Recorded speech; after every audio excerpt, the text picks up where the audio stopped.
Simulan mong abutin ang iyong pangarap na magbibigay dangal sa iyong bukas. Ang suliranin, hindi laging nandyan, dapat mong harapin. Kami iyong kasama sa bawat takin, magkaakbay nating lulutasin. Dito sa Fernandino Teens TV, ang boses mo ay mahalaga. Dito sa Fernandino Teens TV, ikaw lagi ang bida.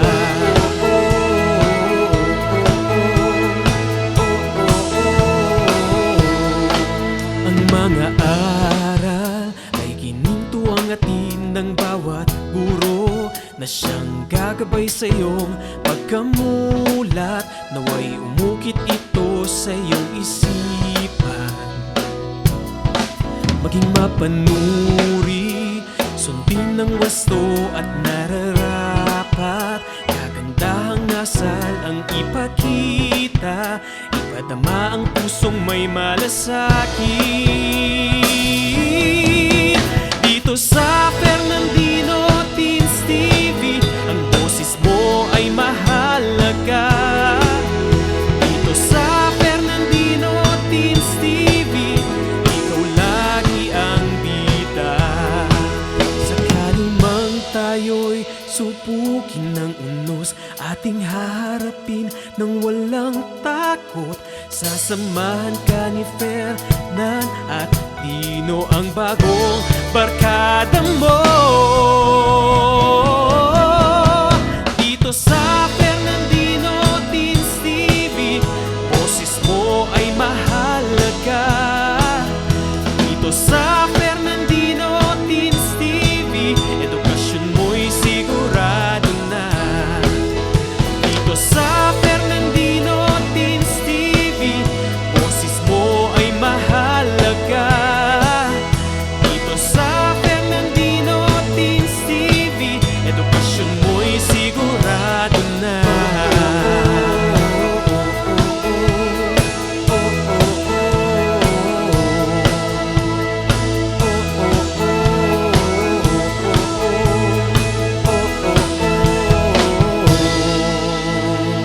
Fernandino Teens TV. Nan, mukhang abala ka sa pagbabasa.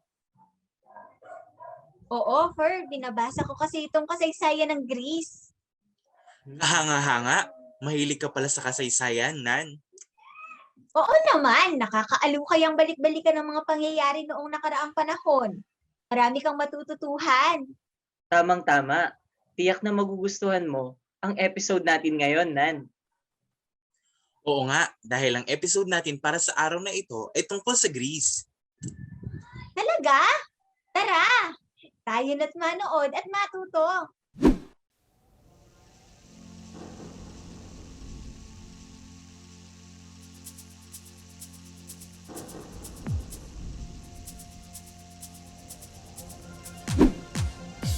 Magandang araw mga kabataang Fernandino.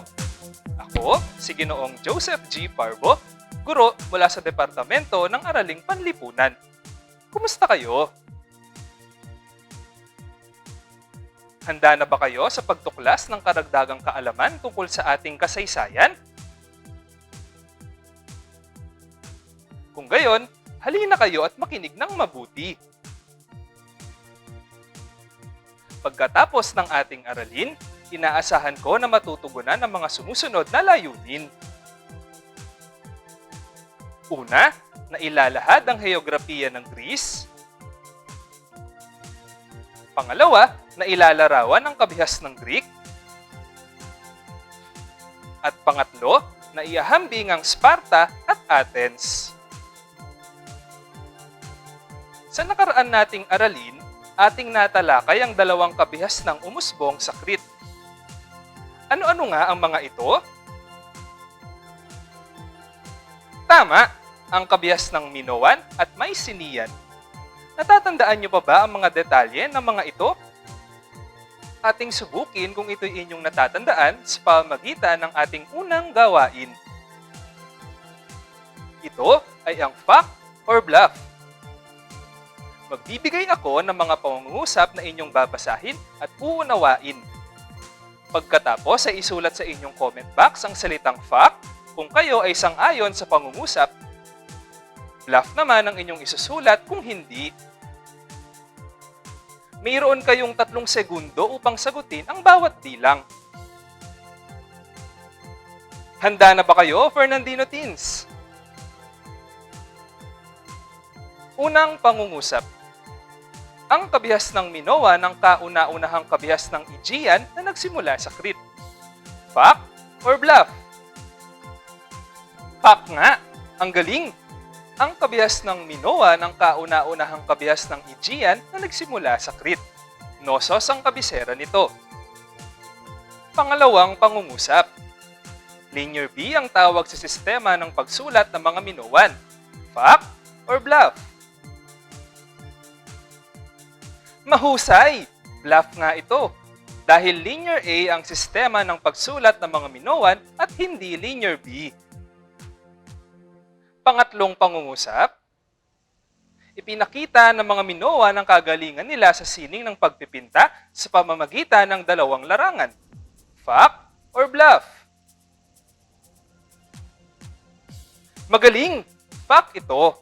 Dahil ipinakita ng mga Minoa ng kagalingan nila sa sining ng pagpipinta sa pamamagitan ng presko at mga palayok. Pang-apat na pangungusap. Ang pinakatanyag na hari ng mga Mycenaean ay si Haring Minos. Fact or bluff? Tama! Bluff ang sagot. Dahil si Agamemnon ang pinakatanyag na hari ng Mycenae at hindi si Haring Minos. Pinakahuling pangungusap. Ang Mycenae ang kabisera ng kabihas ng Mycenaean. Fact or bluff? Tunay nga na natatandaan nyo pa ang nakaraang aralin, Fernandino Teens. Mycenae nga ang kabisera at pinakamalaking lungsod ng kabihas ng Mycenaean. Handa na ba kayo para sa ating susunod na aralin? Pagmasdan ng larawan. Anong bansa ang kinakatawan ng mapa na inyong nakikita? Bibigyan ko kayo ng 3 segundo upang inyong matukoy kung anong bansa ito.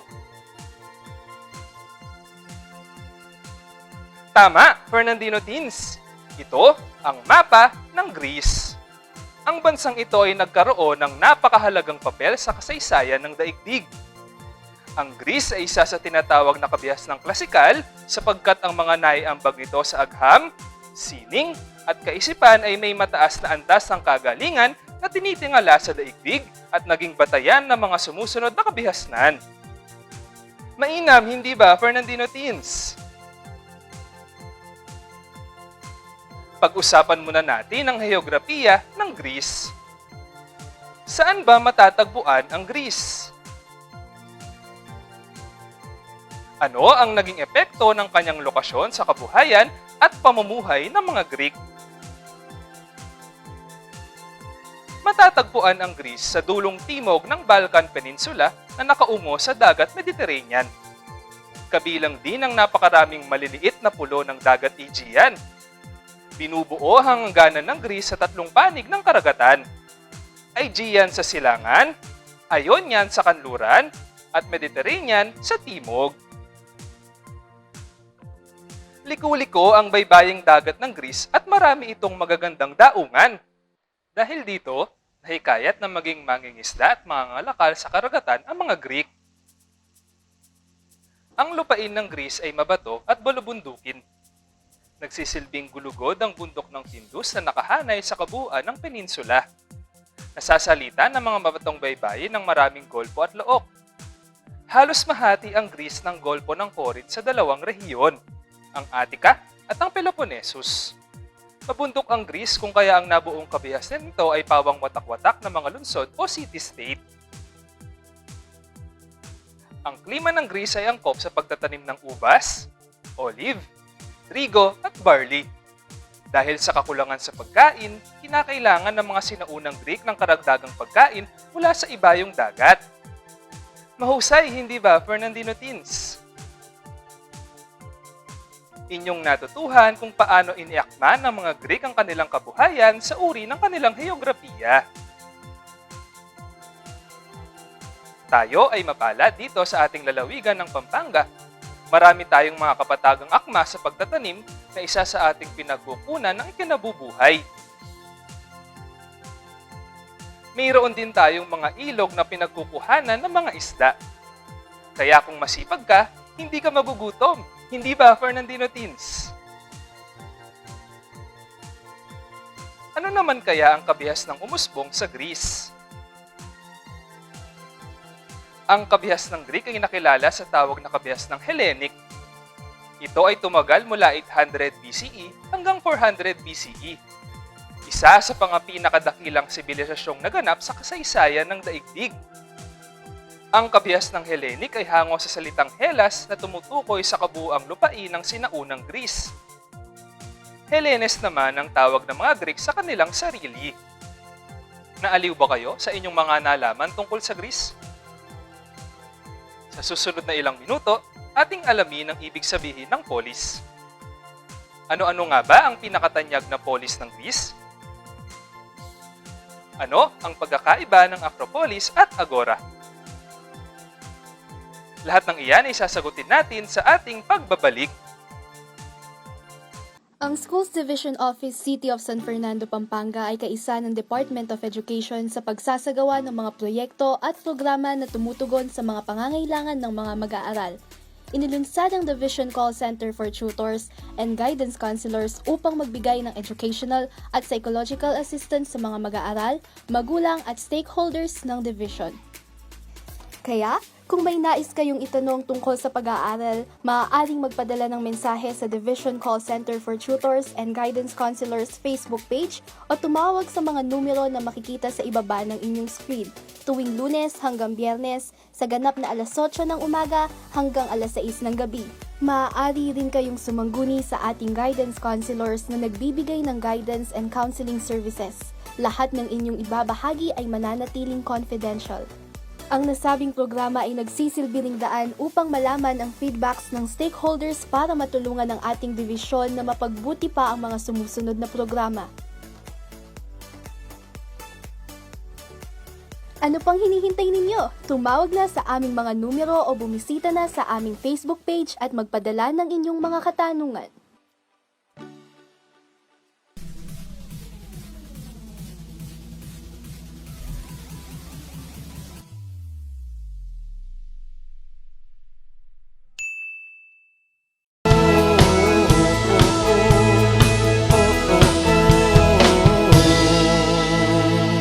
Fernandino Teens TV. Maligayang pagbabalik, Fernandino Teens. Kanina ay ating tinalakay ang heograpiya ng Greece. Nalaman natin na ang kabihas ng Greek ay nakasentro sa karagatan, kung kaya hindi nakapagtatakang naging mga mangingisda at mga ngalakal sa dagat ang mga Greek. Dahil sa mabundok ang Greece, pawang watak-watak ang mga lungsod-estado na nabuo mula rito. Dito nabuo ang mga polis. Muli, narito ang mga katanungang iniwan kanina. Ano ang ibig sabihin ng polis? Ano-ano nga ba ang mga pinakatanyag na polis ng Greece? Ano ang pagkakaiba ng Acropolis at Agora? Fernandino Teens, sasagutin natin ang mga katanungang ito sa kasagsagan ng ating talakayan. Handa na ba kayo? Kung handa na, tayo na. Polis ang tawag sa lungsod-estado ng sinaunang Greece na karaniwang pinamumunuan ng isang hari. Tinawag itong lungsod-estado dahil malaya at may sariling pamahalaan ang bawat isang polis at ang pamumuhay ng mga tao rito ay nakasentro sa isang lungsod. Ang pinakahuwarang bilang na dapat bumuo ng isang polis ay 5,000 na kalalakihan. Dahil noon ay sila lamang ang ilalagay sa opisyal na talaan ng populasyon ng lungsod-estado. Ano-ano ba ang tinatamasang karapatan ng isang lehitimong mamamayan sa isang lungsod-estado? Una, karapatang bumoto. Ikalawa, magkaroon ng ari-arian. Ikatlo, humawak ng posisyon sa pamahalaan at ipagtanggol ang sarili sa mga korte. Ano naman ang kapalit ng mga karapatang ito, Fernandino Teens? Bilang kapalit, sila ay dapat na makilahok sa pamahalaan at tumulong sa pagtatanggol sa mga polis sa panahon ng digmaan. Ano naman ang Acropolis para sa mga Greek? Ang burol at pinakamataas na lugar sa gitna ng lungsod-estado ng Athens at iba pang lungsod-estado ng Greece ay ang Acropolis. Dito matatagpuan ang matatayog na palasyo at templo kung kaya't ito ang naging sentro ng politika at relihiyon ng mga Greek. Sa lungsod naman ng San Fernando, mayroon tayong munisipyo kung saan ito'y ang sentro ng pamahalaang panunsod. Ano naman ang agora? Ito ang tawag sa gitna ng lungsod-estado ng isang bukas na lugar kung saan maaaring magtinda o magtipon-tipon ang mga tao sa Greece. Sa kasalukuyang panahon, maaari nating ihalin tulad ang agora sa mga palengke o pamilihan. Ngayon, ano ang dalawang pinakatanyag na polis sa Greece? Mahusay! Ang Athens at Sparta. Maliwanag na ba sa inyo ngayon ang ating tinalakay? Mahusay! Ngunit bago tayo magpatuloy, nais ko munang sukatin ang kaalamang inyong natamo sa ating talakayan. Kaya naman, may inihanda akong gawain para sa inyo. Tamang salita, tukuyin mo.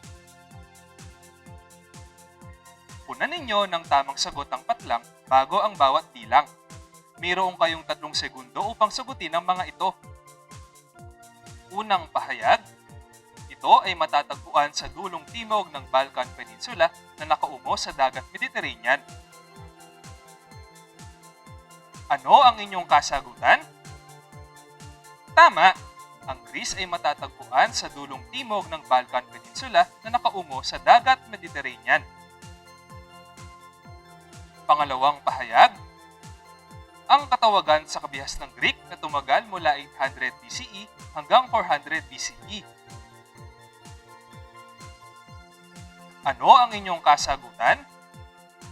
Mahusay! Kabihas ng Hellenic ang tawag dito. Ito ay tumagal mula 800 BCE hanggang 400 BCE. Pangatlong pahayag, ang tawag sa lungsod-estado ng sinaunang Greece na karaniwang pinamumunuan ng isang hari. Ano ang kasagutan?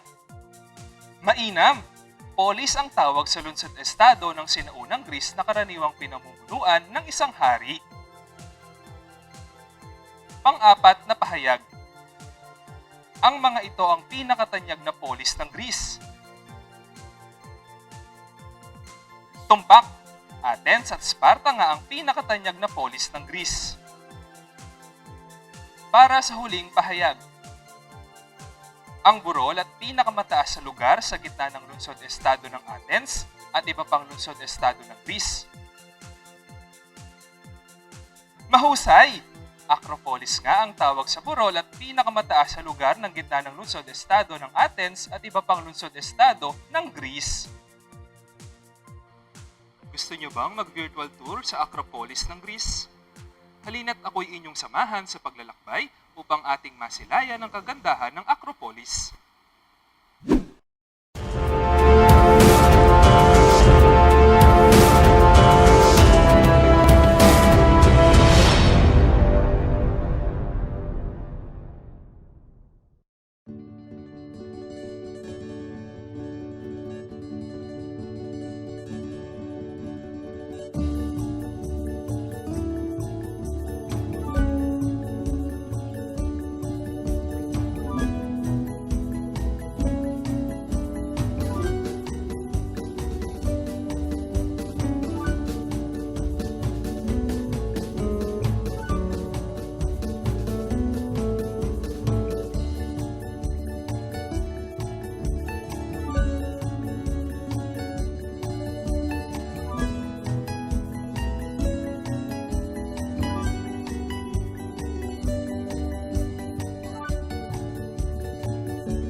Kayo ba ay nabighani sa kagandahang taglay ng Acropolis? Nararapat lamang na pahalagahan ang mga ito sapagkat nagsisilbing refleksyon ito ng ating kasaysayan. Ngayon naman, Fernandino Teens, balikan natin ang nabanggit ko kanina na dalawang pinakatanyag na mga polis sa Greece. Ano nga kasi uli ang mga ito? Tama! Ang galing, Fernandino Teens! Ang Athens at Sparta. Ang Athens ay tinaguri ang demokratikong estado, samantalang ang Sparta ay estadong militar naman. Nais niyo bang malaman kung bakit? Kung gayon, manatiling nakatutok sa Fernandino Teens TV Season 2. Maya po oras kaya kayo, Fernandinos. Ako pala ay Elwin Arl Serrano ng City Tourism Office ng Ciudad San Fernando. Ngayong bulan na ini, pagmasusyan tayo ang National Heritage Month na ating temang Victory and Humanity, Upholding Filipino Heritage and Identity. Kambena nini, metong karang aktibidades na ng syudad, atin ning launching ng bayong Heritage Passport. Yung Heritage Passport, apin ning metong karing proyekto ng kaya katamong syudad, yung paminamuna ng Mayor Edwin D. Santiago. Anong nuka rin makalagelangan ding eganagan ng heritage sites, heritage structures, naakit tamo kin kay katamong heritage district. Makakayabe din kini, ding importansya da ding mapel na tradisyon, kini syudad, kalupa ng pamangawang parol, ang poing pamangalesa. May aw siyang heritage passport, uling atin kang dapat gawan, anong nukaran puntalan mula ding at yung passport, at saka ka mag-selfie. Kay ba't kanta, palto making tourism office, at mamielang sticker ka rin eganagan ng apuntulan mong lugar. At timong may ngari ang tutong passport.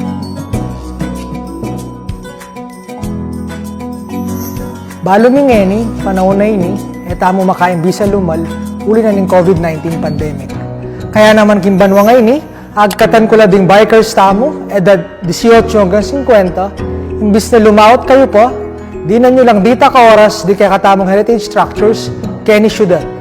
Anya naman karing mumunang 50 bikers ang makayari kaya katamong heritage passport, midinan lang premium only San Fernando loot bag. Inggawan nyo mo bakit ta makapag-register, punta kayo mismo opisina na ng City Tourism, ng munisipyo, at saka kayo magdalang metong valid ID. Kabinan kaya kayong heritage passport, ating makasipit ang instruction nung nano pa ing dapat gawan. Anya naman ka rin hanggang kapadyakin, nanano ko pa, tara na!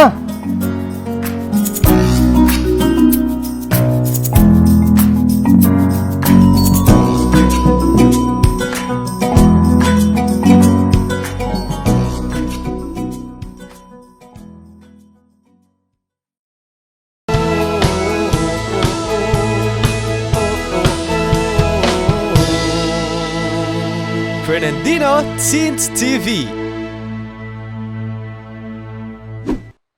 Kayo ay nakatutok pa rin sa Fernandino Teens TV Season 2. Sa ating pagpapatuloy, ating makikilala ng lubusan ng Athens at Sparta. Handa na ba kayo, Fernandino Teens? Saan ba matatagpuan ng Athens? Ito ay matatagpuan sa rehiyon ng Attica. Ang buong rehiyon ay hindi angkop sa pagsasaka, kaya karamihan sa mga mamamayan nito ay nagtrabaho sa mga minahan, gumawa ng mga ceramics, o naging mangangalakal o mandaragat. Ang Athens ay nakilala bilang isang demokratikong estado. Bakit kaya, Fernandino Teens? Ito ay sapagkat isa sa mga naging pinuno ng Athens ang nagpakilala sa prinsipyo ng demokrasya. Siya si Cleisthenes. Itinatag niya ang sistema ng ostracism kung saan ang 6,000 mamamayan ay may kalayaang pumili ng isang opisyal na patatalsikin sa Athens sa paniniwalang hindi ito makatutulong sa estado. Hango ang ostracism sa salitang ostrakon na pira-pirasong palayok kung saan isinusulat ang pangalan ng ipapatapon. Binuo rin ni Cleisthenes ang konseho ng 500 na pinili mula sa 10 tribo ng Athens. Ang konseho ang siyang nagpapatupad ng polisiya para sa kalakalan at pamayanan na kinakailangang sang-ayunan ng asemblea na binubuo naman ng kalalakihan sa pamayanan. Subalit, ano nga ba ang demokrasya? Tama, Fernandino Teens. Ang demokrasya ay ang anyo ng pamahalaan kung saan ang kapangyarihan ay sinasagawa ng taong bayan. Ito ay galing sa mga salitang demos at kratos, na ang ibig sabihin ay kapangyarihan ng taong bayan. Sa pamamagitan ng demokrasya, nagkaroon ng pagkakataon ng lahat ng mga mamamayan na makiisa sa pamamalakad ng pamahalaan ayon sa kanya-kanyang kakayahan. Alam nyo ba na ang ating bansa ay nagtataguyod din ng demokrasya? Sa paanong paraan natin masasabi na ang Pilipinas ay isang demokratikong bansa? Magaling, Fernandino Teens. Pangunahing palatandaan ay ang pagkakaroon ng eleksyon o halalan. Sa pamamagitan ng pagboto, na ipapahayag at napipili ng mga mamamayan ng taong nais silang mamuno sa pamahalaan. Kaya naman lubhang mahalaga na pakaisipan munang mabuti kung sino ang karapat-dapat na mamuno sa bansa bago bumoto. Sapagkat nakasalalay sa kanilang kinabukasan ng ating bansa. Ika nga sa wikang Ingles, vote wisely. Dumako naman tayo ngayon sa edukasyon ng mga Athenian. Paano nga ba ang kanilang edukasyon? Kabataang Fernandino, sa palagay nyo ba'y lahat sila ay maaaring mag-aral? Tara, alamin natin. Tanging ang mga anak ng mga mamamayang Athenian na nakapag-aral sa panahong ito. Kakaunti lamang ang babaeng nakapapasok sa paaralan, habang ang iba ay natuto na lamang bumasa sa kanilang tahanan. Buo ang paghubog sa kakayahan ng mga mag-aaral na Athenian, sapagkat hindi lamang ang kaisipan ang nililinang nito, kundi pati na ang lakas ng katawan.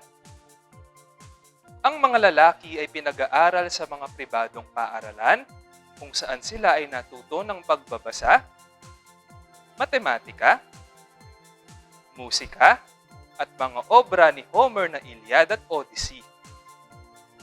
Hinihikayat din silang talakayin ng sining, politika, at iba pang usapin.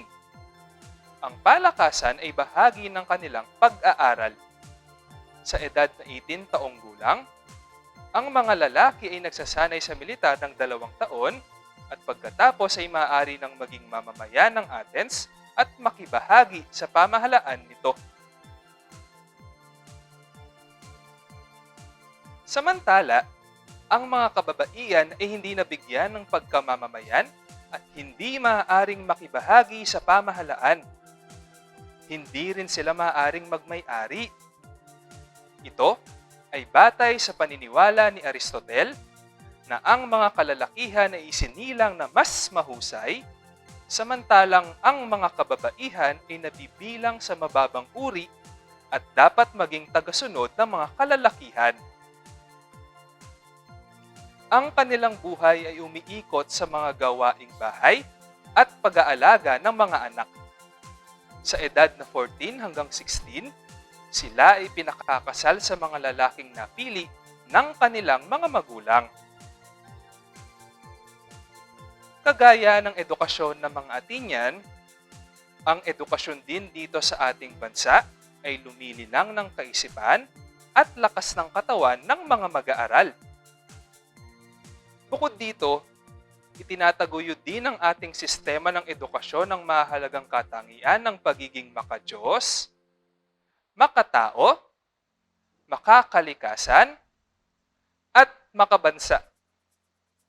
Ang mabuting balita, lahat ng mga Pilipino ay may karapatang makapag-aral. Ano man ang iyong kasarian at katayuan sa buhay, may karapatan kang magkaroon ng dekalidad na edukasyon. Naging malinaw na ba sa inyo ang dahilan kung bakit tinawag na demokratikong estado ang Athens, Fernandino Teens? Magaling! Ngayon naman, ating tuklasin kung bakit tinaguri ang estado militar ang Sparta. Handa na ba kayong makinig muli, Fernandino Teens? Ang Sparta ay itinatag ng mga Dorian sa rehiyon ng Peloponnesus. Ito ay may magandang klima, sapat na patubig, at matabang lupa na angkop sa pagsasaka. Pinalawak ng mga Sparta ng kanilang lupain sa pamamagitan ng pananakop ng mga karatig na lupang sakahan at pangangamkam nito. Ang mga magsasaka mula sa nasakop na mga lugar ay dinala nila sa Sparta upang maging mga helot o tagasaka sa malalawak nilang lupaing sakahan. Ang helot ay isang salitang Griego na nangangahulugang bihag. Ang naging pangunahing mithiin ng Sparta ay magkaroon ng kalalakihan at kababaihang walang kinatatakutan at may malalakas na pangangatawan. Sa palagay ninyo, bakit kaya? Tama, ito ay dahil sa palagiang pag-aalsa ng mga helot. Ito ang nag-udyok sa mga Sparta na palakasin ang kanilang hukbong militar at magtatag ng isang pamayanan ng mga mandirigma upang maging laging handa sa kahit anong pag-aalsang gagawin ng mga helot. Dahil nakatuon sa digmaan ng kaalaman ng mga Spartan, kaya hindi sila pinapayagan na mag-aral ng filosofiya at panitikan. Pinagbabawalan din ang pagpasok ng ibang ideya buhat sa ibang lugar at ang pagpunta ng mga Spartan sa ibang pook upang maiwasang makakuha ng ibang kaisipan na maaaring magtulak sa kanila na mag-alsa. Nakilala rin ang mga Spartan sa kanilang phalanx formation. Ano ba ang phalanx formation? Ang phalanx formation ay hukbo na karaniwang binubuo ng hanggang 16 na hanay ng mga mandirigma. Sila ay nananatiling sama-sama sa pagkakatayo, pasulungman o paurong sa labanan. Hawak ang pananggalang sa kaliwang kamay at espada sa kanan. Dahil sa kagalingan ng mga Sparta sa paghahanda at pagtatanggol ng kanilang polis, masasabi nating sa kanila nang galing ang ideya ukol sa pagkakaroon ng pinakamahusay na sandatahang lakas sa buong daigdig. Humanga ba kayo sa mga Spartan, Fernandino Teens? Paano naman ang uri ng edukasyon ng mga Spartan? Kagaya rin ba ito ng mga sa Athenian? Sa lipunang Spartan, higit na pinapaboran ng pagkakaroon ng anak na lalaki kaysa sa babae. Pagpapalakas sa katawan ng tuon ng edukasyon sa Sparta. Sumasailalim sa mahigpit na pagsasanay upang maging kasapi ng hukbo ang bawat batang Spartan. Paano nga ba ang pagsasanay ng mga lalaking Spartan? Alam nyo ba na sa edad na 7 taon, ang mga batang lalaki ay dinadala sa mga kampo militar upang sumailalim sa mahigpit na disiplina at sanayin sa serbisyong militar. Pagsapit ng edad na 20, ang mga kabataang lalaki ay magiging sundalong mamamayan at ipinapadala sa mga hangganan ng labanan. Sa edad na 30, sila ay inaasahang mag-aasawa, ngunit dapat na kumain at manirahan pa rin sa kampo, kung saan hati-hati sila sa gastos. At sa edad na 60, sila ay maaari nang magretiro sa hukbo. Tunay na mahigpit ang nagiging pagsasanay ng mga batang lalaking Spartan. Ano, Fernandino Teens? Ang mga babaeng Spartan naman, ano ang katayuan nila sa lipunan? Nais nyo bang malaman ang sagot sa ating tanong? Kung gayon, huwag kayong aalis. Magbabalik ang Fernandino Teens TV Season 2.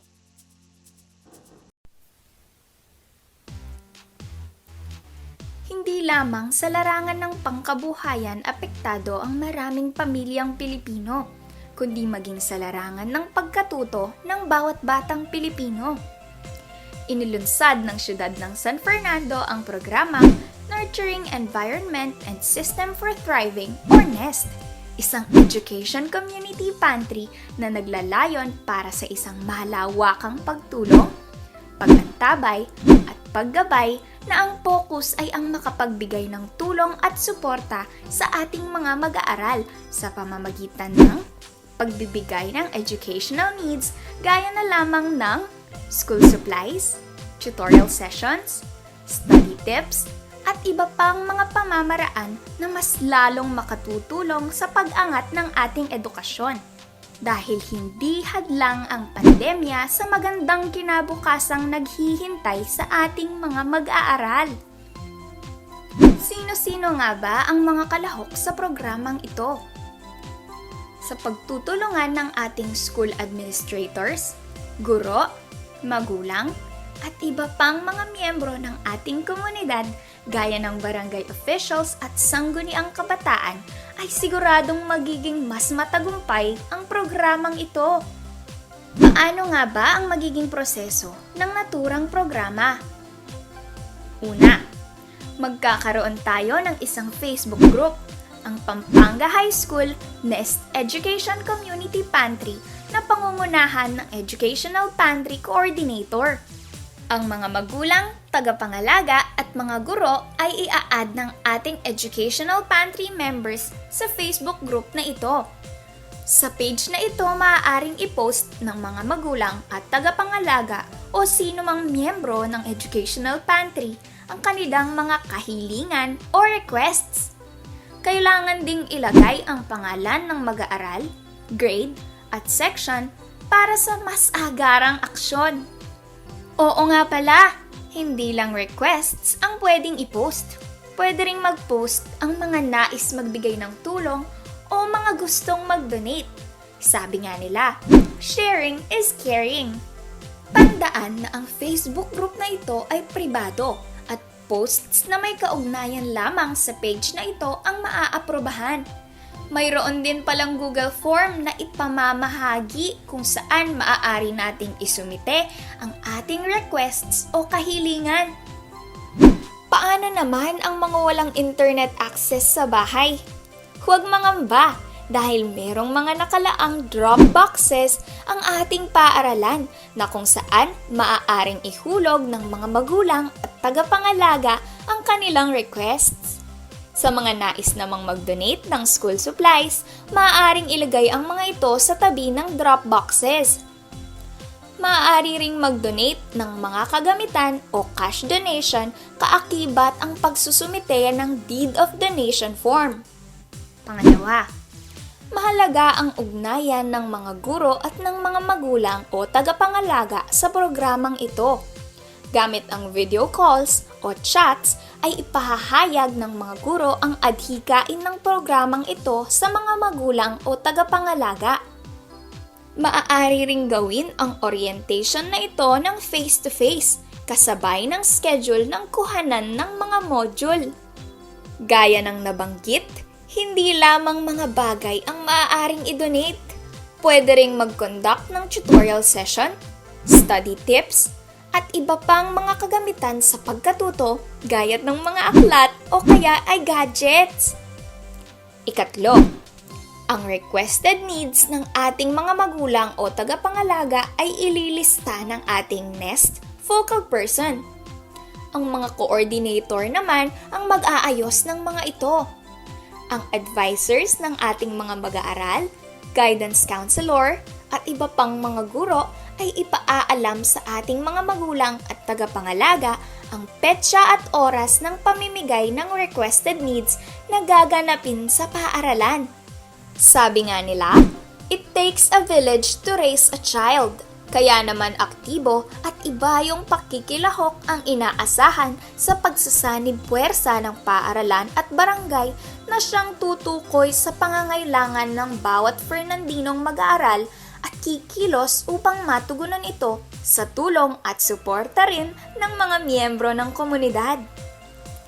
isang malawakang komunidad para sa isang produktibong educational community pantry ay tiyak na lilikha ng iba yung pagkilos upang maging mas magaan at madali ang pagkatuto ng bawat kabataang Fernandino.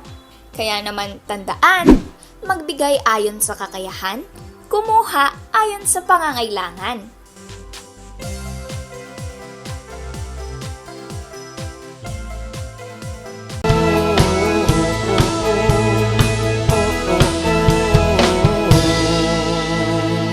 Fernandino Teens TV. Nagbabalik ang Fernandino Teens TV Season 2. Kanina ay iniwan natin ang tanong na ano ang katayuan ng mga kababaihan sa lipunang Spartan? Handa na ba kayong alamin ang sagot, kabataang Fernandino? Sige, tara na! Ang mga babaeng Spartan ang tagapagtaguyod ng pamilya at sila rin ay dumaraan sa mga mahigpit na disiplinang pantahanan. Inaasahang magiging matapang sila dahil pinapaubaya sa kanila ang mga anak na lalaki para sa paglilingkod sa kanilang estado. Ang mga kababaihang Spartan ay maraming tinatamasang karapatan.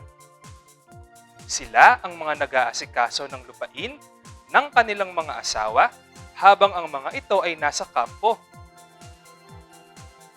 Nangunguna sila sa mga palakasan at malayang nakikipaghalubilo sa mga kaibigan ng kani-kanilang mga asawa habang masaya silang nanonood ng mga palarong tulad ng wrestling, boxing at karera. Lubhang napakahalaga ng papel na ginagampanan ng mga kababaihang Spartan. Ano, Fernandino Teens? Batid kong marami kayong natutuhan tungkol sa mga lungsod-estado ng Athens at Sparta at nais kong patunayan nyo ito sa pamamagitan ng pagsagot sa inihanda kong gawain. Halika kayo, simulan na natin. Magbibigay ako ng mga pangungusap. Nais kong unawaan ninyo ito ng mabuti. Isulat sa comment box o sa inyong sagutang papel kung Athens o Sparta ang tinutukoy ng pangungusap. Mayroon kayong 5 segundo para sagutin ang bawat bilang. Handa na ba kayo, Fernandino Teens? Unang pangungusap. Ito ay isang polis na kilala bilang demokratikong estado.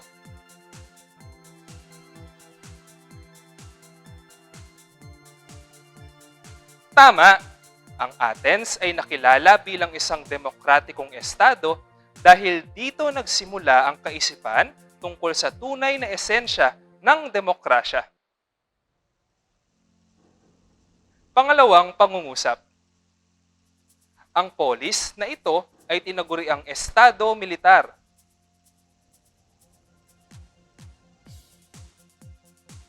Magaling!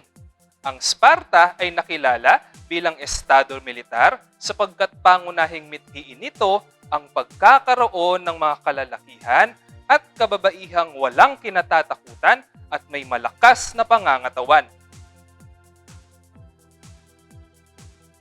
Pangatlong pangungusap.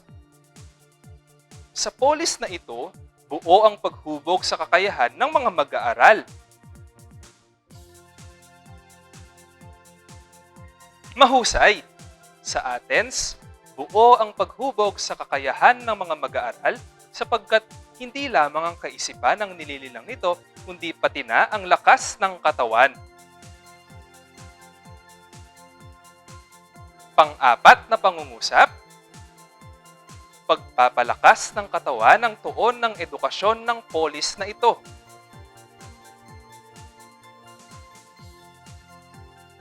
Ang galing! Pagpapalakas nga ng katawan ng tuon ng edukasyon ng Sparta.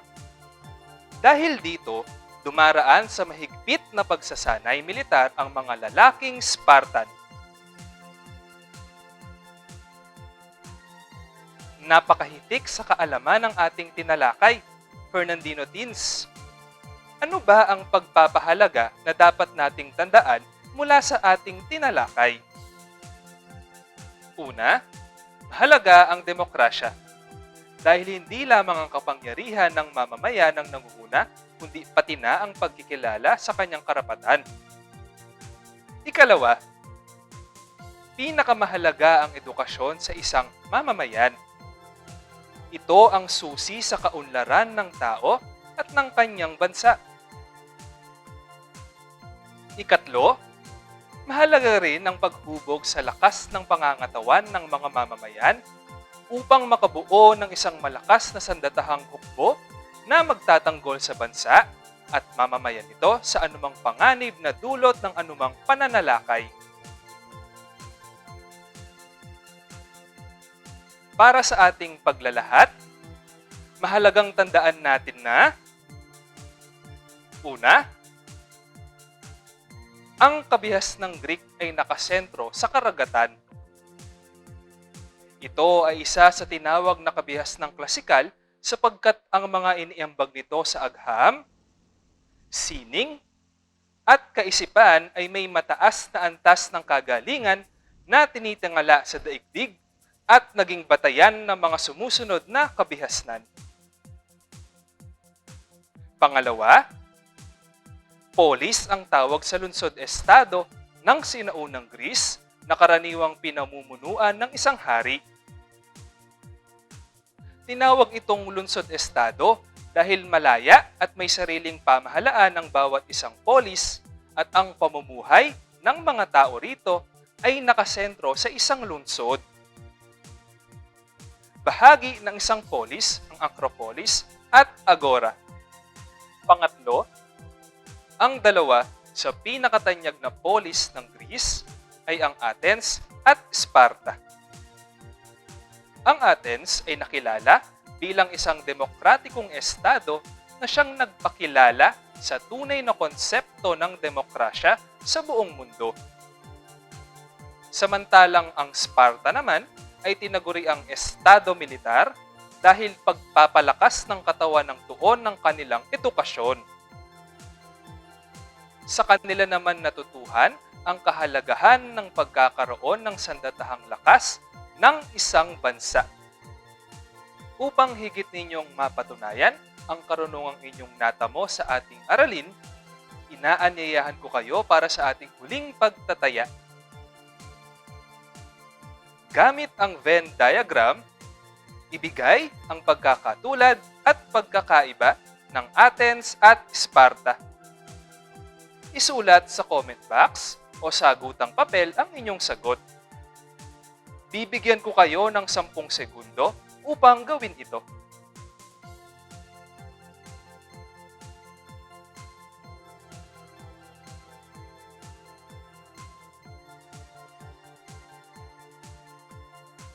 Ganito ba ang inyong naging sagot, Fernandino Teens? Para sa kanilang pagkakatulad, ang Athens at Sparta ang dalawang pinakatanyag na polis sa Greece. Para sa kanilang pagkakaiba, ang Athens ay nakilala bilang demokratikong estado, samantalang ang Sparta ay estadong militar naman. Sa larangan ng edukasyon, buo ang paghubog sa kakayahan ng mga mag-aaral na Athenian, samantalang nakatuon sa pagpapalakas ng pangangatawan ang edukasyon ng mga Spartan. Tunay ngang pinahanga ninyo ako, Fernandino Teens. Ang mga sumusunod ay ang mga sanggunian na ginamit sa paggawa ng episode na ito. Dito na nagtatapos ang ating aralin ngayong araw. Muli, ito si Ginoong Joseph. Maraming salamat sa panonood at pakikinig, Fernandino Teens. Hanggang sa susunod na aralin, paalam! O ano, Fernandino, mahanga-hanga ang kasaysayan ng Greece, hindi ba? Sang-ayon ako dyan, Nan. Marami akong natutuhan. Ako rin, pinakanagustuhan ko ang mga lungsod estado ng Athens, lalo na ang sistema ng edukasyon nito. Ako naman, humahanga sa mga kababaihang Spartan na naging malakas para sa kanilang pamilya. Tama! Bawat estado ay may kanya-kanyang sistema ng edukasyon. Pero hindi naman mapapatalo ang mga Pilipino. Dahil tayong mga Pilipino, babae man o lalaki, mayaman man o mahirap, ay may karapatang mag-aral. Talagang napakaganda ng ating talakayan sa araw na ito. Kaya naman, maraming salamat, sir. Isa na namang makabulohang talakayan ng ating natunghayan, Fernandino. Samahan niyo ulit kami sa susunod na episode ng Fernandino, Teens TV, Season 2. kung saan ang kabataang Fernandino ay angat sa angking talino. Bagong umaga, yakapin mo ang bagong pag-asa. Simulan mong abutin ang iyong pangarap na magbibigay dangal sa iyong bukas. Ang suliranin, hindi laging nandyan, dapat mong harapin. Kami iyong kasama sa bawat takin, magkaakbay nating lulutasin.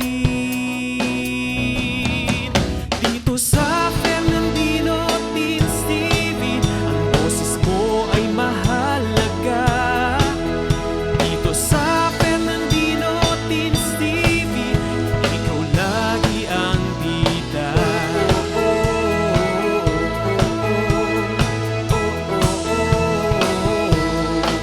Ang mga aral ay ginintuang atin ng bawat guro na siyang gagabay sa iyong pagkamulat. Naway umukit ito sa iyong isipan.